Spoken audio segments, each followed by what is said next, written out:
건강한 삶을 위해서는 면역력을 높이는 일이 무엇보다 중요합니다. 면역은 우리 몸을 보호하고 건강한 상태를 유지하게 하는 아주 중요한 체계인데요. 면역 체계가 약해지면 피부와 관절, 뼈 등 혈관이 통하는 모든 곳에 염증이 생길 수 있습니다. 만일 감기 등의 바이러스성 질환이나 알레르기, 아토피와 같은 염증성 질환이 자주 발생하고 회복이 더디다면 면역력이 약해졌다는 증거로 볼 수 있죠. 면역력은 세균이나 바이러스 등 외부의 침입을 막고 체내에 생긴 손상을 가져올 세포를 제거하는 자기 방어 기능입니다. 우리가 살아가는 생활 환경 속이나 또 우리 몸 속에는 바이러스와 세균, 담배 연기, 대기 오염, 체내에서 발생하는 암세포 등 신체에 피해를 주는 다양한 물질이 많이 존재하고 있는데요. 그런 환경 속에서 병에 잘 걸리지 않는 것은 우리 몸에서 스스로 작동하는 면역력 때문이죠.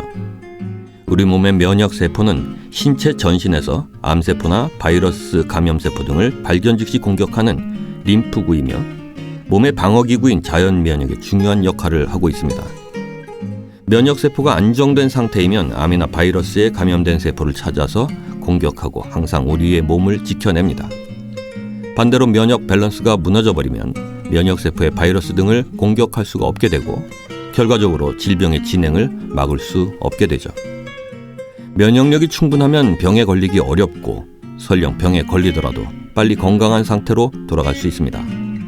그러나 면역력은 여러 이유들로 인해서 점차 줄어들게 되는데요. 심한 스트레스 등으로 인해 면역력이 떨어지면 피로나 피부염 등의 질병, 감기, 심지어는 암이나 폐렴 등 생명을 위협하는 질병에 걸릴 위험성이 높아지겠죠. 면역력은 잘못된 식생활이나 운동 부족 등 생활 습관에 따라서 더욱 떨어질 수 있기 때문에 평소 생활 습관과 음식을 잘 관리할 필요가 있습니다. 오늘은 면역력을 어떻게 하면 높일 수 있는지를 살펴보면서 어떤 음식이 면역력을 높여주는지 알아보겠습니다. 면역력이 떨어지면 나타나는 증상들부터 살펴봅시다. 첫째, 잦은 감기. 면역력 저하의 가장 흔한 증상은 바로 감기인데요. 대표적인 바이러스성 질환인 감기는 환절기와 같이 면역력이 떨어졌을 때 발병하기 쉽습니다. 둘째, 입술 주변의 물집. 입술에 작은 물집이 다발성으로 나타나는 구순포진은 헤르페스 바이러스에 감염돼서 나타나는데요.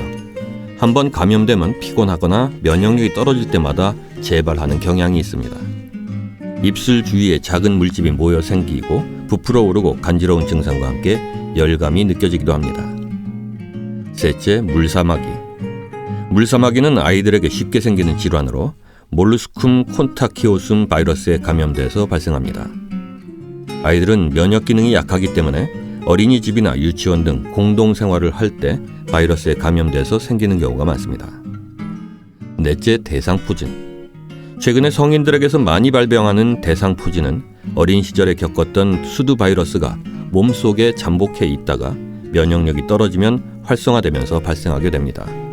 주로 5, 60대 이상의 장년층에게서 흔하게 발병하지만 최근에는 스트레스에 취약한 3, 40대에게서도 많이 나타납니다. 피부에 발진과 물집 형태의 수포가 생기고 열감과 가려움, 심한 통증을 수반하게 됩니다. 자, 그렇다면 면역력을 높이는 방법은 어떤 것들이 있을까요? 첫째, 적정 체온을 유지해야 합니다. 적정 체온을 유지하는 것이야말로 몸의 면역력을 굳건히 해서 다양한 질환을 예방하는 가장 기본적인 해답입니다. 체온이 1도 내려가면 신진대사가 12% 감소하고 몸 안의 효소 기능이 50% 떨어집니다. 쌀쌀한 날씨에는 체온을 유지하기 위해 더욱 노력해야겠죠. 체온을 높이는 방법들을 살펴볼까요? 하루 30분 이상 운동하기. 운동은 혈액순환을 좋게 해서 적절한 체온을 유지하도록 돕습니다. 기초대사량을 높여서 체온을 유지하는 효과도 있죠. 기초대사라고 하는 것은 아무것도 하지 않고 가만히 있어도 몸이 사용하는 에너지를 말하는데요. 우리 몸은 별다른 활동을 하지 않아도 생명을 유지하기 위해서 에너지를 사용합니다. 그리고 기초대사량의 대부분은 체온 유지에 쓰이죠. 따라서 하루에 최소 30분 이상 운동하는 게 좋은데요. 특히 걷기 운동이 가장 안전하고 효율적입니다. 41도에서 43도 정도의 따끈한 물에 몸 담그기. 외부적인 요인으로 몸을 따뜻하게 하는 것도 중요합니다. 따뜻한 물을 즐겨 마시고 41도 정도의 욕조 물에 몸을 담그는 것이 도움이 되죠. 욕조에 10분가량 몸을 담그면 체온이 1도가량 올라갑니다. 전신욕이나 반신욕, 족욕 등이 모두 도움이 됩니다. 몸살 기운이 있을 때 욕조에 몸을 담그고 나면 몸이 개운해지는 체험을 해보셨을 겁니다. 담배 끊기. 담배는 혈관에 무리를 주는 만큼 담배를 끊어서 체온을 유지하는 데 도움을 줘야 합니다. 둘째, 장을 튼튼하게 유지해야 합니다. 장은 우리 몸의 면역 기능의 70%를 담당합니다. 장 내 세균 생태계는 면역 세포 자극에 큰 영향을 미치기 때문에 장을 건강하게 지키는 것이 면역력을 높이는 중요한 요소죠. 채소와 과일 등으로 섬유질을 충분히 섭취하고 우유, 요구르트 등 유제품을 통해서 유산균을 꾸준히 섭취하는 것이 좋습니다. 셋째, 적절한 단백질과 비타민, 미네랄을 섭취해야 합니다. 면역세포는 대부분 단백질로 구성되어 있어서 면역력을 높이기 위해서는 적절한 단백질 섭취가 필수적입니다. 또한 비타민 B는 면역 체계와 깊게 연관되어 있어서 면역 비타민이라고 하는 별명도 갖고 있는데요. 피로물질인 젖산이 몸에 쌓이는 것을 막아서 피로를 해소시키고 면역력 강화에 도움을 줍니다. 양질의 살코기와 함께 시금치, 바나나, 토마토 등을 함께 먹으면 단백질과 비타민 B를 보충할 수 있습니다.